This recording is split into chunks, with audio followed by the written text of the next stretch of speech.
Man, oh man. Have you been watching this recent debacle with Cracker Barrel? The rebranding. Julie Messina, I think, is the CEO. And what a mess they have gotten themselves into. You know, that's a company, in case you haven't heard,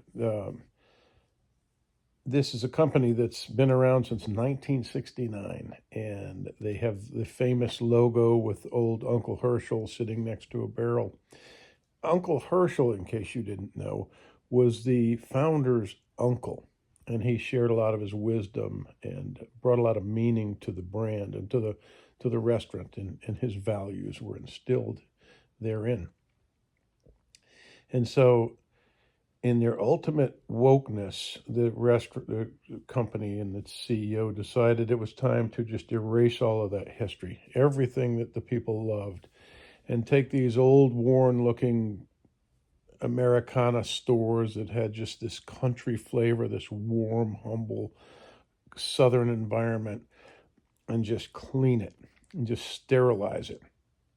Take all of that warmth and folkiness out of it and make it just a clean, clean the slate, make it something modern. And what a mistake. My goodness, what a foolish move. Not, and I'm not, I don't feel like I'm being a Monday morning quarterback. Let me tell you, my wife has said to me at times, she said, Bird, you should be a lawyer or you should be a surgeon for various reasons, because of certain proclivities or natural abilities at certain things. My wife would say, you should have done this with your life. You should have done that, et cetera, et cetera. Well, I'm thinking right now, I should have been a consultant. And here's why. I don't know nothing. I don't got no education, but I damn sure could have saved this company a lot of pain and a lot of money. Do you know that this woman, to date, in only about 8 days of this, after starting this rebranding, has cost this company $143 million. And it's climbed. It's climbed since that figure, but that's the latest figure that I got.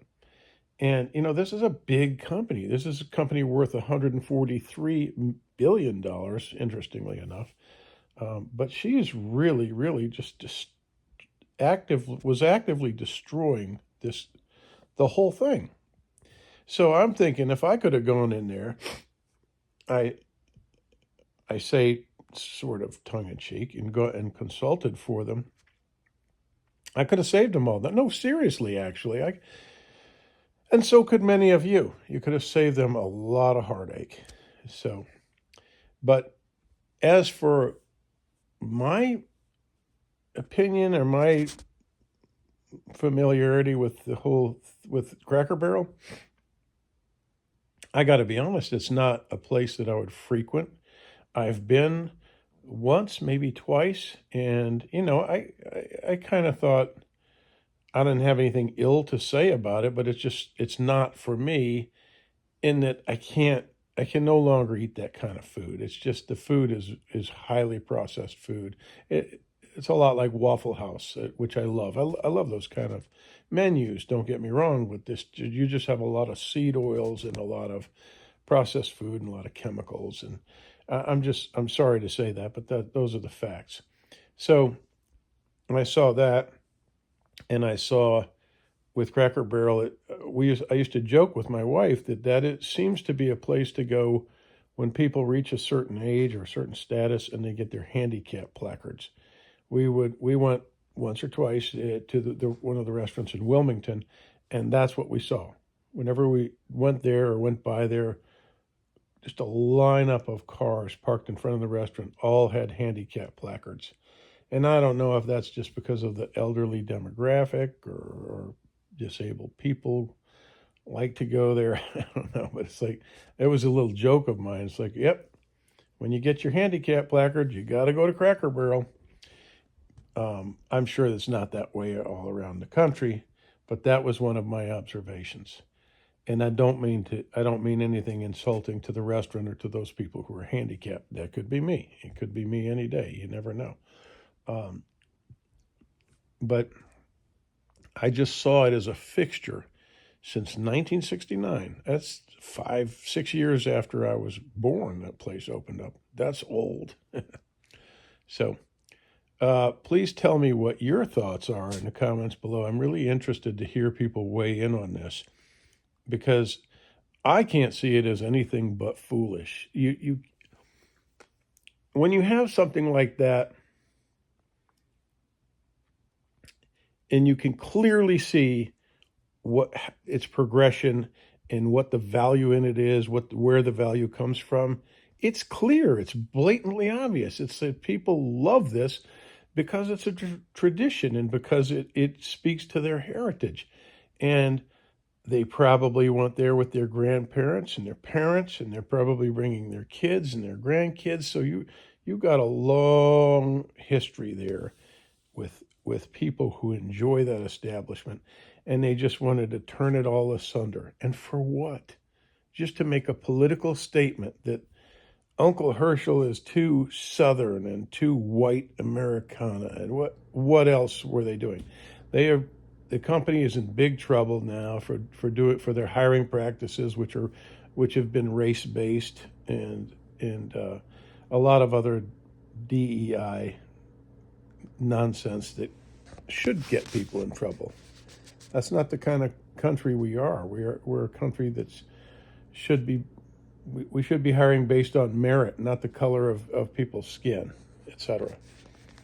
So anyway, that's my 2 cents on the whole debacle. And did you know that the people spoke? People became so angry, and they were saying, no, we're not having this. We're not having another one of our institutions taken away from us because some liberal CEO decided what we're going to like and what we're going to be happy with and what we're going to spend our money on, instead of listening or asking, better yet, asking what the people like and what if the people like it the way it is and if they'd want it to change. Why not do some marketing surveys and, you know, treat your customers to a free meal and let them come in and ask them their opinion if you want to go in depth. But don't just tell everybody we're taking this away from you. Like Waffle House, I mean, they've changed maybe some subtle changes since I was a kid and worked there, but not much. And they've been long established, and they've maintained that perfect little niche in Americana where they made their mark. And they're not so stupid that they're going to try to throw all that away.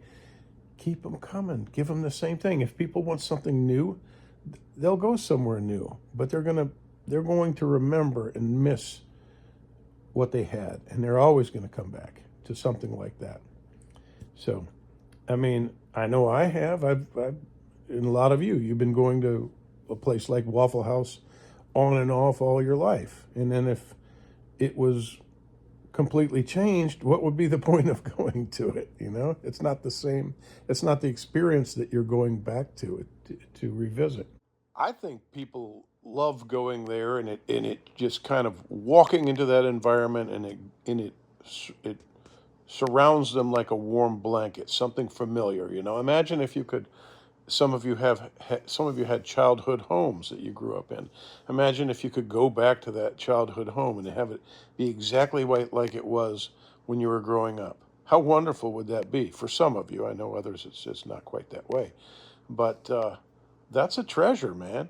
There's something very important about that kind of familiarity and that kind of warm, welcoming, stable environment that you've always known and always loved. Yeah, they have completely acquiesced. They've completely done an about face, and they said, okay, Uncle, we're so sorry. And we're not going to do this anymore. We're not going to change the restaurants. We're going to keep giving you what you love because you spoke up. You got pissed. And so the next step is for them to recover $100 or $200 million, wherever it stands now. And that's not such an easy thing to do. What is the old adage? It's so much easier and so much less expensive to retain a current customer than it is to go find a new one. Remember that? You know, I've owned businesses, and that's something I had to live and operate by.